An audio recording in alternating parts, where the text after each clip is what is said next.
옆 사람하고 인사 나누겠습니다. 사랑합니다. 축복합니다. 잘 나오셨습니다. 감사합니다. 참 오늘 전승구 집사님이 허리를 조금 다치셨대요. 아침에 전화 오셨는데, 그래서 오늘 못 나오셨는데 위에서 좀 기도해 주시기를 바랍니다. 오늘 말씀의 제목은 들어도 깨닫지 못함이라는 제목으로 말씀을 전하겠습니다. 신문이나 TV 뉴스 같은 것을 보면은 어쩌면 그렇게 예전에 일어났던 그런 사건들이 이름만 바꾸어서 또다시 발생하고 또 일어나는지 정말로 신기할 따름입니다.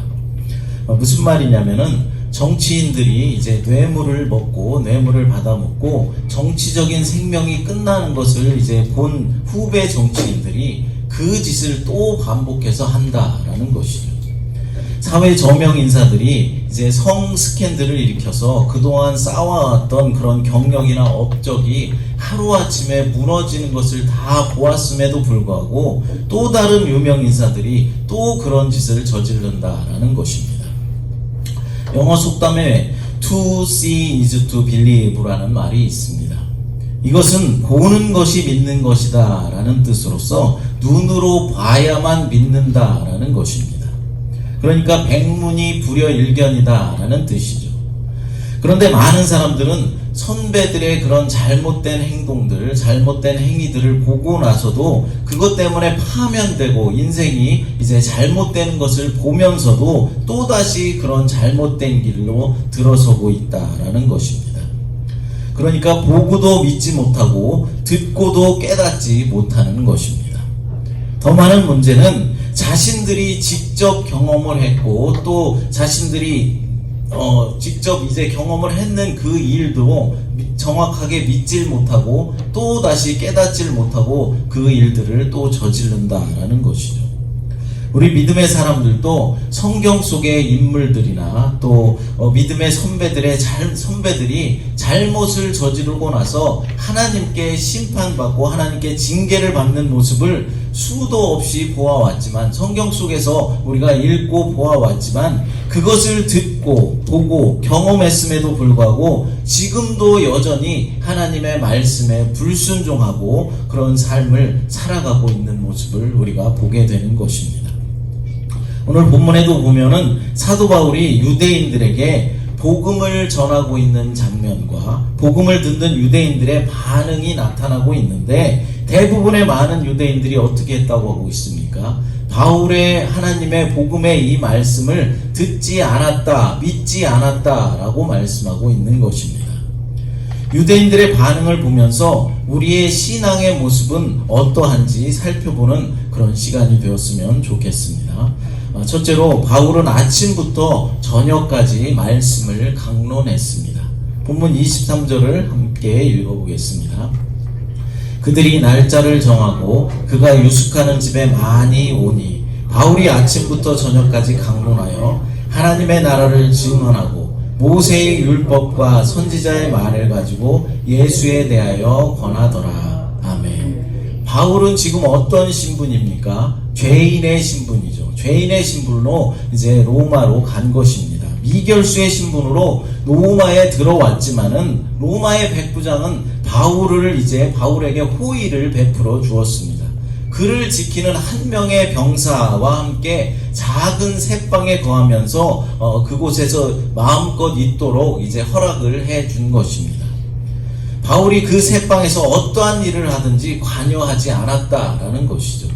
그래서 바울은 로마의 새방살이를 시작하자마자 유대인들에게 성경 공부를 시작할 수 있었던 것입니다.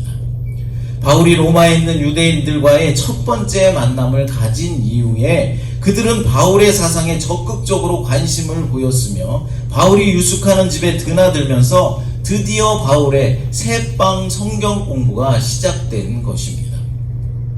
그럼 바울이 새방에서 가르친 성경 공부의 주제는 무엇이었습니까?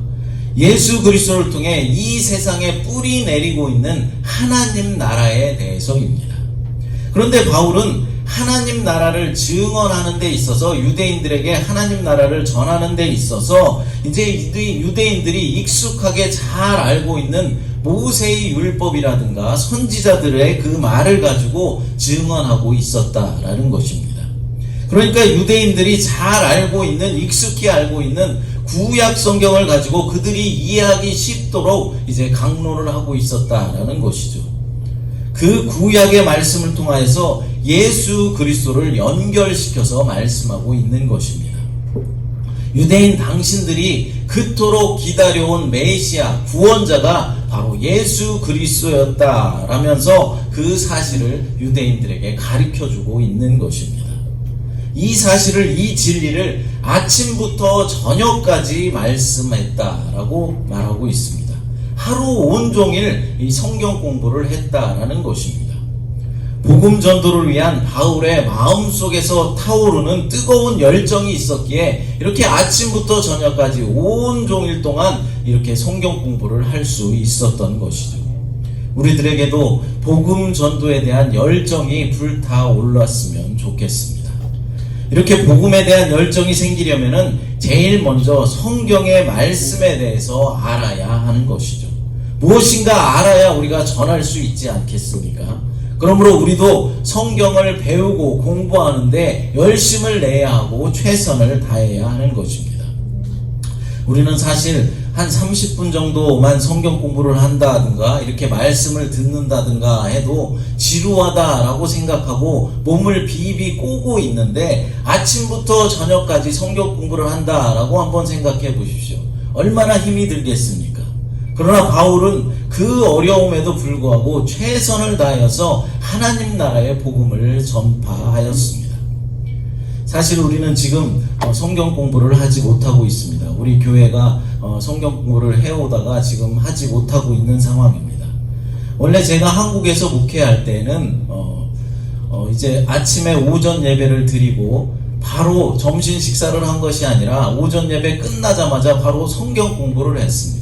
그리고 성경 공부를 마치고 난 다음에야 함께 식사를 했었습니다.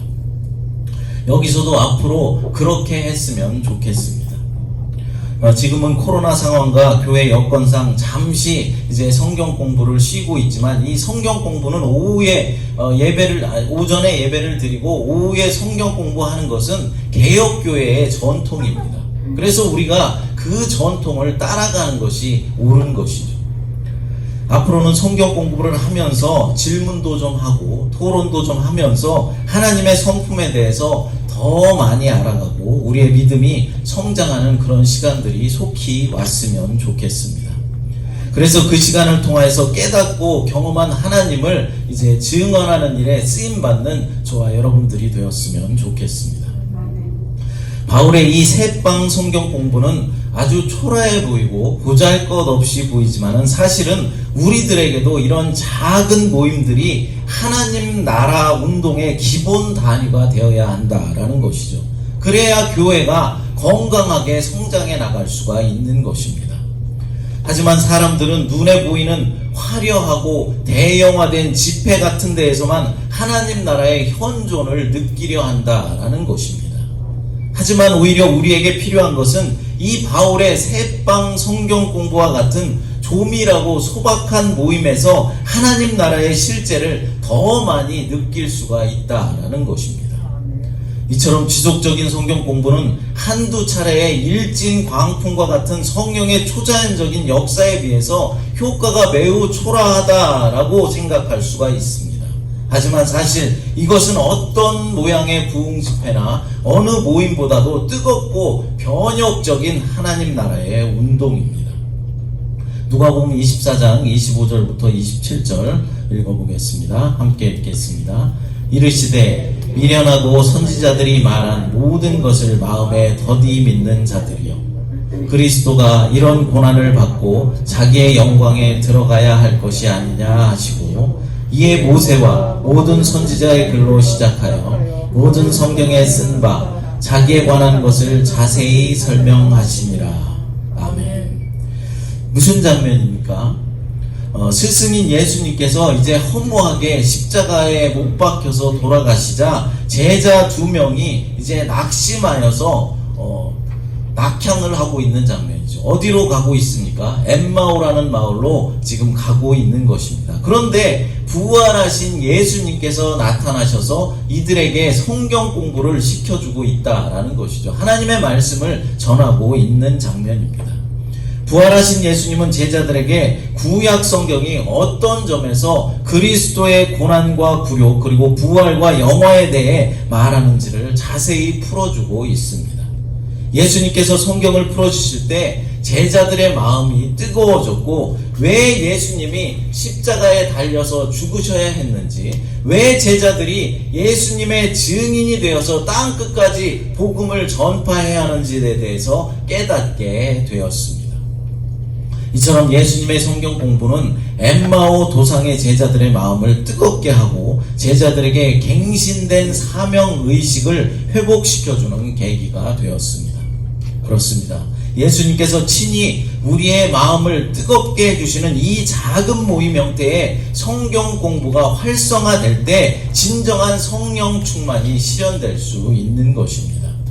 축적된 성경 공부 후에 성령 충만을 구하는 기도가 깊어지고 그 기도가 이제 임계점에 도달하게 되면은 성령 충만으로 권능을 받아서 우리가 증인의 삶을 살아갈 수 있게 된다라는 것입니다. 그러나 이런 성경 공부 없이 성경에 대해서 전혀 무지한 상태에서 우리가 부흥 집회 같은 곳에서 갑자기 은혜를 받게 되면 어떻게 되겠습니까? 자신이 받은 성령의 능력을 제어하지를 못하게 되고 분별하지를 못해서 잘못하면 신비주의 같은 것에 빠질 우려가 있게 되는 것이고, 또 얼마 가지 못해서 다시 받은 그 믿음의 능력을 상실해버리고 믿음이 이제 다시 예전처럼 돌아가는 그런 경우들이 있게 된다라는 것입니다. 그러므로 우리는 잘못된 형태의 이런 대형 집회나 기도원 집회 같은 것을 선호할 것이 아니라 소모임 성경 공부가 얼마나 소중하다라는 사실을 깨달아 알아서 속히 우리 교회에서도 성경 공부 모임을 가질 수 있도록 기도해 주시고 또 여러분들 마음 가운데도 준비해 주시기를 간절히 바랍니다. 둘째로, 들어도 깨닫지 못하는 사람들이 많이 있었습니다. 본문 24절, 25절을 읽어보겠습니다. 그 말을 믿는 사람도 있고 믿지 아니하는 사람도 있어 서로 맞지 아니하며 흩어질 때 바울이 한 말로 이르되 성령이 선지자 이사야를 통하여 너희 조상들에게 말씀하신 것이 옳도다. 아멘. 24절에 보면은 그 말을 믿는 사람도 있고 믿지 아니하는 사람도 있었다라고 고백하고 있습니다. 바울은 아침부터 저녁까지 온 힘을 다해서 성경을 가르쳤지만 하루 종일 수고한 그 일에 비해서 열매를 거두는 것은 아주 미미하였다라는 것이죠. 사실 바울의 말을 듣고 믿는 사람들보다는 대부분의 사람들이 그 말씀을 믿지 않았습니다. 이스라엘 백성들은 과거에도 하나님의 말씀을 듣고도 믿지 않았고 하나님의 놀라운 기적들을 체험하고도 순종하지 않았던 이력이 너무 많은 백성입니다. 지도자 모세를 통해서 애굽의 노예 생활에서 해방되었고 홍해가 갈라지는 기적을 경험했고 반석에서 물이 쏟아지는 기적 등 여러 가지 기적을 체험하였지만 하나님의 말씀을 믿지 못하고 불순종하였습니다. 예수님께서 이 땅에 오셔서 오병이어의 기적을 일으키셨고 또 죽은 자를 살리시는 등 여러 가지 놀라운 기적들을 행하셨지만 그 기적을 체험하고 또 직접 눈으로 목격한 사람들도 예수님을 따르기보다는 오히려 예수님을 십자가에 못 박는 데 동참하였습니다. 오늘날에도 마찬가지입니다. 오늘날에도 주일마다 이렇게 강단에서 선포되는 말씀을 늘 들으며 예배를 하고 있지만은 실제로 이 말씀을 선포되는 말씀이 하나님의 말씀이다 라고 믿는 사람은 별로 없는 것 같습니다. 예수님이 우리의 죄를 대신해서 우리를 살리시려고 십자가에 못 박혀 돌아가셨다 라고 주일마다 선포하고 목이 터져라고 외쳐도 이제는 아무런 감동도 없습니다. 그냥 습관처럼 예배는 드리고 말씀은 듣고 있지만 성경의 말씀이 실제로 있었던 일이고 나에게 적용되는 말씀이다 라고는 생각하지 않는 것 같습니다. 그냥 먼 나라 과거에 있었던 옛날 이야기 정도로만 생각하는 것이죠. 성경을 읽고 있지만 그 성경 속의 이야기들은 나와는 전혀 무관하고 나와는 상관없는 일이다 라고 생각한다라는 것입니다. 그러니까 말씀을 들어도 아무런 감동도 없고 삶의 변화도 일어나지 않는 것입니다. 저도 말씀을 이렇게 전하다 보면은 어떤 분들은 정말로 말씀을 듣고 있지 않구나 라고 느낄 때가 있습니다. 그럴 때면 내가 지금 무엇을 하고 있나 라면서 좌절감도 들으면서 안타까운 마음으로 가슴이 아파오기도 합니다. 목사의 마음이 이 정도인데 우리 하나님의 마음은 어떠시겠습니까? 내가 저런 자들을 살리려고 독생자 예수 그리스도를 십자가에 못 박혀 죽이셨나 라고 후회할지도 모를 일입니다. 물론 하나님은 우리의 연약함을 잘 알고 계십니다. 그래서 후회하지도 않으십니다. 우리의 죄악을 알면서도 우리를 구원해 주시는 것입니다. 그러나 하나님은 인격적인 분이시기 때문에, 하나님도 우리 사람과 똑같이 인격을 가지고 계신 분이기 때문에 분명히 목사의 마음처럼 안타까운 마음이 들고 또 가슴 아픈 그런 심정을 느끼실 것입니다. 본문의 유대인들도 바울이 전하는 이 복음의 말씀을 들었지만은 믿지 않자 바울의 마음을 아프게 했고 또 하나님의 마음도 아프게 한 것입니다. 그러면서 이제 바울은 이사야 선지자의 말씀을 인용하고 있습니다. 본문 26절 27절 말씀입니다. 일러스되 이 백성에게 가서 말하기를 너희가 듣기는 들어도 도무지 깨닫지 못하며 보기는 보아도 도무지 알지 못하는도다. 이 백성들의 마음이 우둔하여져서 그 귀로는 둔하게 듣고 그 눈은 감았으니 이는 눈으로 보고 귀로 듣고 마음으로 깨달아 돌아오면 내가 고쳐줄까 함이라 하였으니. 아멘. 이사야 선지자가 활동하던 시대에도 이사야 선지자의 이 설교 말씀을 들은 천중들의 반응은 완악하였고 우둔하였다라고 말씀하고 있습니다. 이사야 선지자의 메시지는 무엇이었습니까? 너희가 회개하고 다시 내게로 돌아오지 않으면 바벨론에 의해서 너희들은 멸망당하게 될 것이다 라는 메시지가 선포되었습니다. 그러나 이 메시지를 들은 유대인들은 회개하지 않았고 결국 어떻게 되었습니까? 바벨론의 침공을 받아서 멸망당하게 됐고 바벨론 포로로 끌려가는 그런 수치를 당하게 되었습니다. 바울은 이사야 시대의 이 백성들이 이처럼 완악하고 우매하여서 선지자의 메시지를 듣지 않았던 것처럼 지금의 유대인들도 똑같이 완악하여서 자신이 전하는 하나님 나라의 이 복음의 말씀을 듣지 않는다라고 말하고 있는 것입니다. 여러분, 눈이 있다고 다 같은 눈이 아닙니다. 귀가 있다고 다 같은 귀가 아닙니다. 눈이 있다면 진리를 볼 수 있어야 하고 귀가 있다면 진리의 말씀인 하나님의 말씀을 믿어야 하는 것입니다. 지금도 선포되고 있는 이 말씀이 바로 나에게, 나 자신에게 주시는 하나님의 말씀이라는 사실을 깨달으시기 바랍니다. 예수님의 십자가가 바로 나 때문에 지신 그런 고난이라는 것을 우리는 날마다 느껴야 하는 것입니다. 아직도 내가 죄인 되었을 때 나를 구원하시기 위해서 십자가를 지시고 죽으신 예수 그리스도를 생각한다면 감사의 감동과 전율이 우리들에게는 있어야 한다라는 것입니다. 성경의 말씀이 먼 나라의 옛날 이야기가 아니라 내 이야기고 내 삶에 적용된다라는 사실을 믿으시기 바랍니다. 그래서 조금 더 진지함으로, 조금 더 진실함으로 주님 앞에 예배하는 여러분들이 되었으면 좋겠습니다.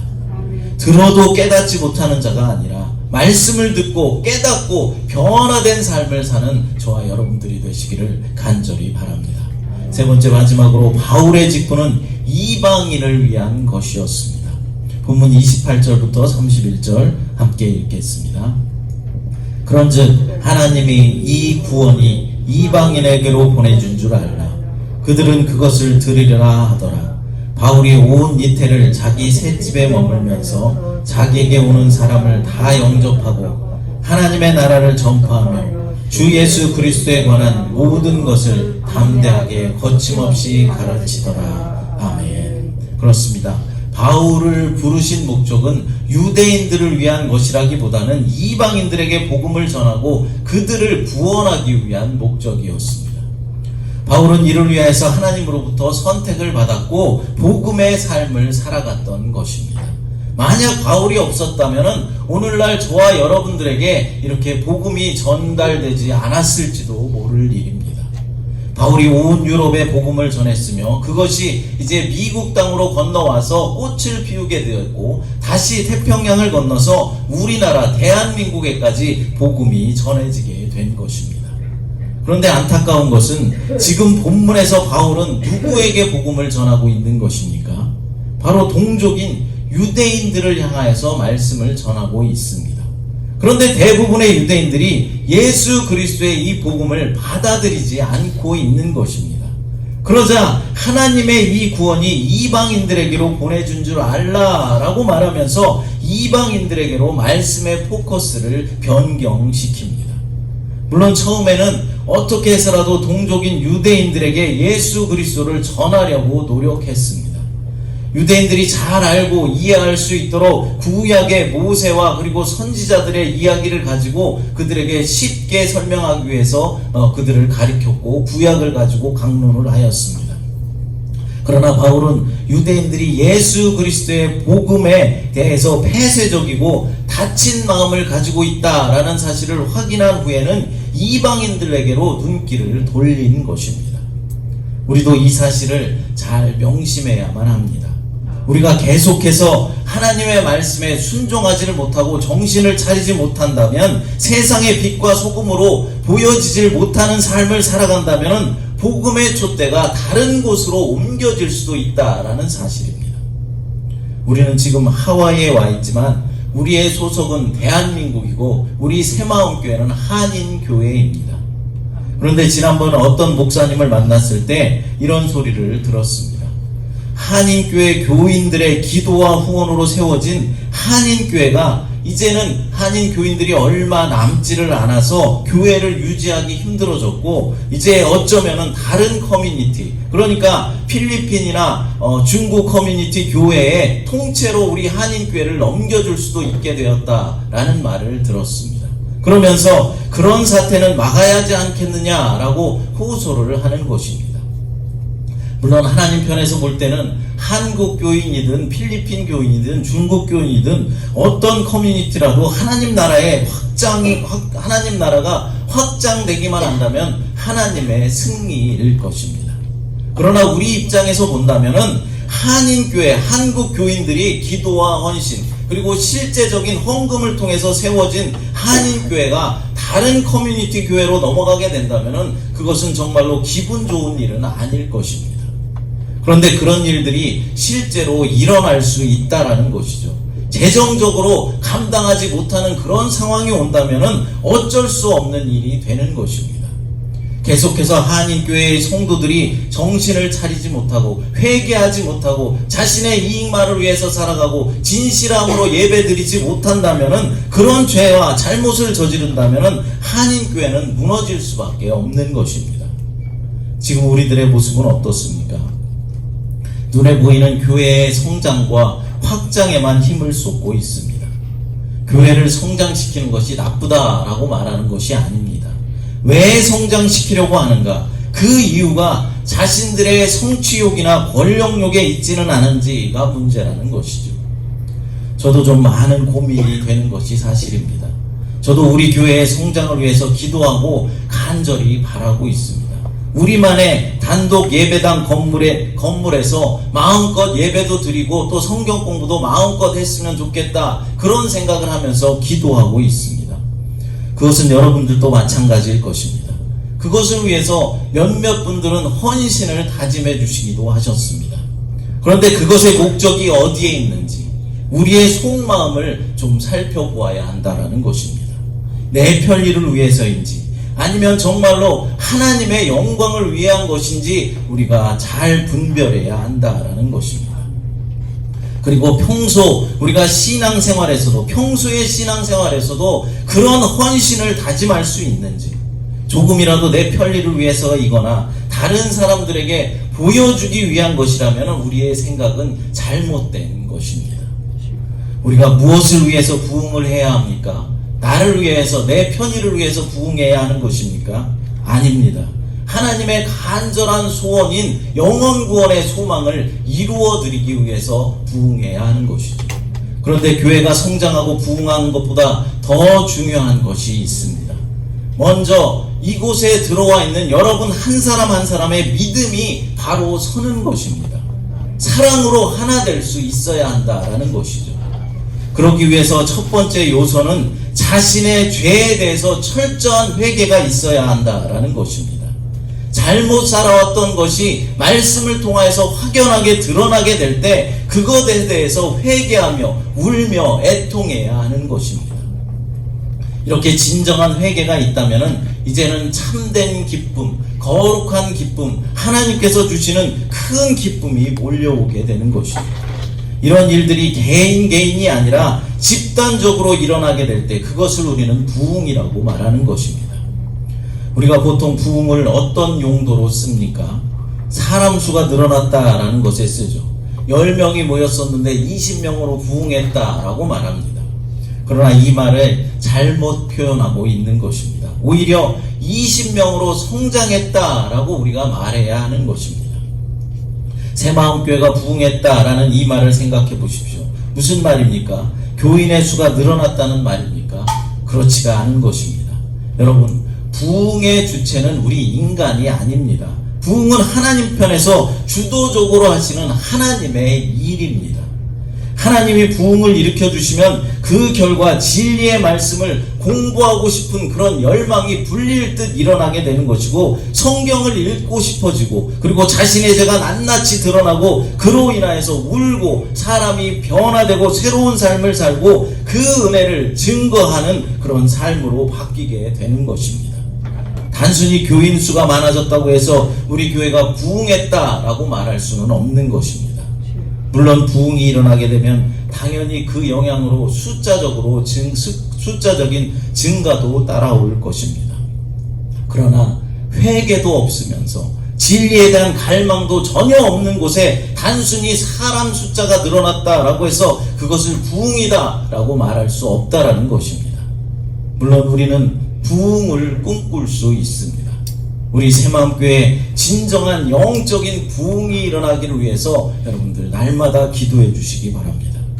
그러나 부흥을 바라기 전에 먼저 선행되어져야 하는 것이 있는데, 그것은 바로 우리 개개인들, 여러분 한 사람 한 사람이 자신의 죄를 깨닫고 애통하며 회개의 눈물을 흘리는 것이고, 하나님의 말씀에 대한 갈망이 생겨나서 말씀을 배우고 싶은 그런 열정이 생겨나는 것이고, 말씀을 듣고 하나님이 주시는 거룩한 기쁨으로 날마다 기뻐하면서 그 기쁜 소식을 세상에도 전달할 수 있어야 한다라는 것입니다.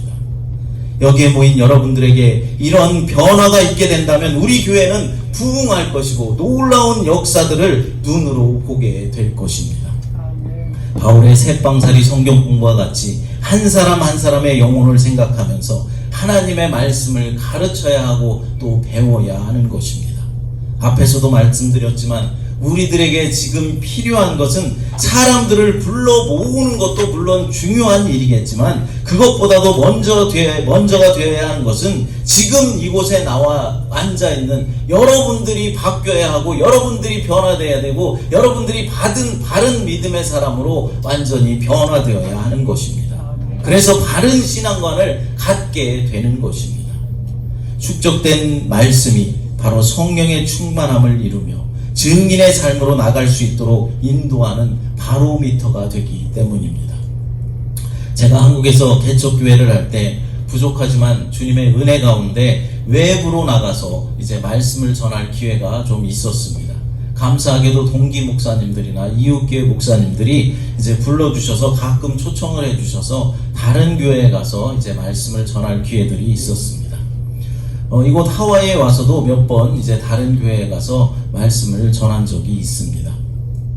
그런데 이상하게도 우리 교회에서는 별 반응이 없던 그런 말씀이었는데, 다른 교회에 가서 설교하기만 하면 몇몇 분들이 눈물을 흘리면서 은혜를 받았다라는 이야기들을 하는 것입니다. 제가 어디 가서 다른 말씀을 전하겠습니까? 아닙니다. 우리 교회에서 전했던 말씀, 하나님의 그 복음의 말씀을 갖고 똑같이 가서 전하는 것입니다. 그런데 이상한 것은 똑같은 말씀을 전하는데도 우리 교회에서는 아무런 반응도 없는데 다른 교회에서는 은혜가 나타난다는 것입니다. 제가 다른 교회 가서 설교를 잘한다 그런 말을 하는 것이 아닙니다. 왜 똑같은 말씀을 전하는데 다른 교회의 성도들은 그 말씀을 듣고 은혜를 받는데 우리 교회의 성도들은 왜 은혜를 받지 못하느냐라는 것입니다. 다른 교회 성도들이 은혜 받는 것도 얼마나 좋고 감사한 일이겠습니까? 그러나 저는 이 자리에 앉아있는 여러분들 한 사람 한 사람이 은혜를 받고 변화되기를 간절히 소망합니다. 바울도 저와 같은 마음이었을 것입니다.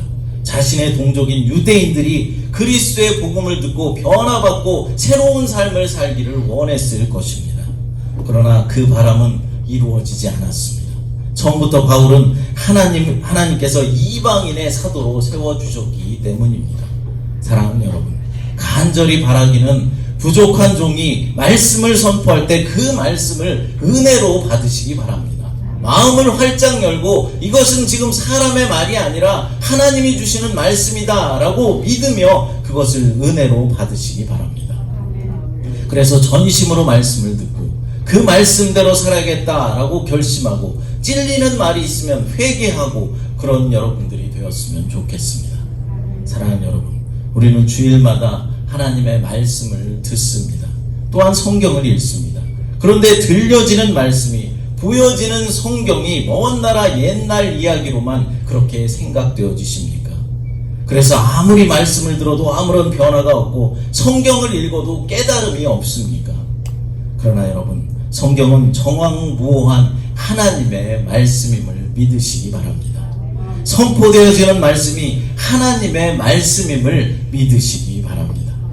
그래서 나에게 말씀이 들려질 때 하나님이 오늘 나에게 하시는 말씀이구나, 내 마음에 찔림이 온다면 이 말씀대로 살아야겠구나 회개하고 다짐하고 결단하고 내 삶에 적용되는 말씀이구나 라면서 깨닫게 되시기를 간절히 바랍니다.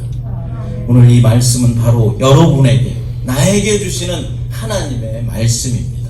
완악하고 우매하여서 지금 주어진 이 은혜의 복음을 상실하지 않도록 믿음을 지켜나가는 저와 여러분들이 되시기를 간절히 축복합니다.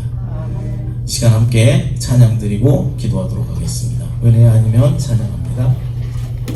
주님 감사합니다. 나 같은 죄인을 사랑하셔서 내가 아직도 죄인 되었을 때 나를 위해서 십자가의 고난을 당하신 그리고 돌아가신 주님, 그 십자가의 사건이 정말로 먼 나라 옛날 이야기만 생각했던 그 우리의 우매함을 하나님 용서하여 주시옵소서.